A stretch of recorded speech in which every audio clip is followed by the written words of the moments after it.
2.5-year-old twins Ben and Jack Nagel came into the world during a very scary and uncertain time.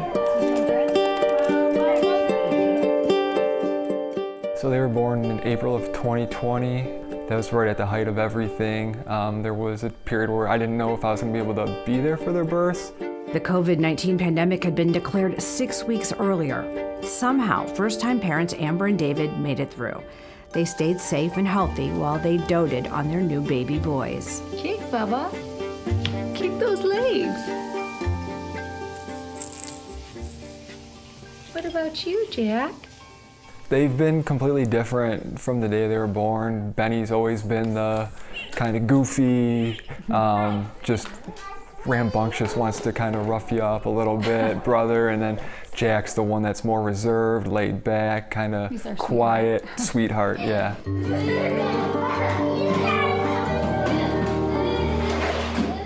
Anyone who has twins will tell you it's nearly impossible not to compare the two. And when Ben was learning to do more and more things, advancing faster than Jack, Amber and David started to wonder if something might be wrong. So he's got really thick eyebrows, which none of us have. His nose is a little wider, just actual like facial features. And you know, it's like you're going down a rabbit hole. During those countless Google searches, Amber learned about something called Sanfilippo syndrome, a rare neurodegenerative genetic disorder, a type of childhood dementia. Sufferers lose their ability to do everything they've learned to do, everyday things like walking and talking. Life expectancy is short. But doctors thought it was very unlikely that Jack was suffering from this rare disorder. The toddler was fitted for ear tubes. Some thought perhaps he was suffering from hearing loss. He saw a gastroenterologist, a cardiologist, a neurologist. He was even tested for autism. Nearly a year later, still no diagnosis, but Amber and David refused to give up. And it was all these things. I kept pushing and pushing, and our pediatrician, she was willing to, you know, put in the orders, but even as I was concerned, it was kind of like, we'll do these if this will make you happy, but I don't see a reason for it. Where'd Jack go? Jack finally underwent genetic testing in October of 2022. A few weeks later, a phone call from a genetics counselor with the results. Say Jack? She just said, I don't know if you're familiar with Sanfilippo syndrome, but your son's positive, and it's type A.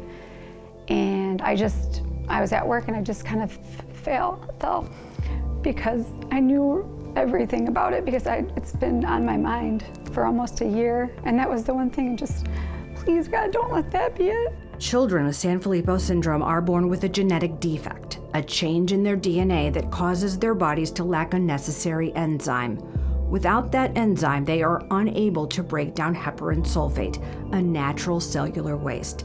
Their brains become clogged with toxic levels. Typical life expectancy is between 10 and 20 years. That whole week, I guess we were grieving and mourning like a child that's right here, but just knowing that the future we saw isn't gonna look the way we thought. All the things this Commerce Township couple imagined for their boys. Play sports together, grow up together, be each other's best men in their wedding, just all the things that we had thought, you know, when we had twins, that was going to be the case. And about a week after the diagnosis, the Nagels met with doctors and were surprised to find out there's not much anyone could do for their son. There's no cure for this. Go home and love your son, which is like, it was just like they gave up on him before we even had a shot to fight for him. Do you like cheeseburgers? Do you like cheeseburgers? Yeah, do you like to chew? With the way things stand now, Jack will lose all the cognitive skills he has learned in his short life.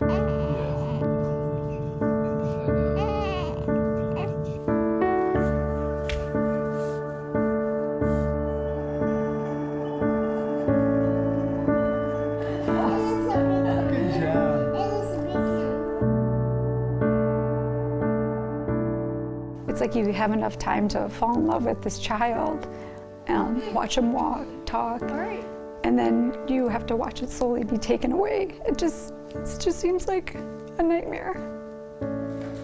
Right now, we at least had the opportunity where he still says, I love you, and still says, you know, Mama did. And I'm making sure to record it, just because I don't know when the day will be that he isn't able to say those things. Now active members of the Cure Sanfilippo Foundation, Amber and David are connecting with other families and sharing their painful story in hopes of teaching others about this rare medical condition, hoping that by raising awareness, they'll be able to raise more money to help pay for life-saving medical research so Jack can grow up and grow old with his brother Ben. Now we're just trying to pray that something comes along, gene therapies or a cure or something. If you would like to contribute, we'll be putting up a link to the Cure Sanfilippo Foundation on our website, fox2detroit.com. In Commerce Township, Camille and Mary, Fox 2 News. I imagine to Jack's family every day what keeps you going is hope. We continue to hope with you that new things can come like that gene therapy or something else. But we're all rooting for you, Jack, that's right. for sure. And the mother, you know, every mom wants to fix the problem and make it better. You could just feel the pain. But, you know, awareness brings support, and everybody watching today will continue to support that little boy. And we're pulling for you, Jack, just like Rube said. A lot of love heading your way.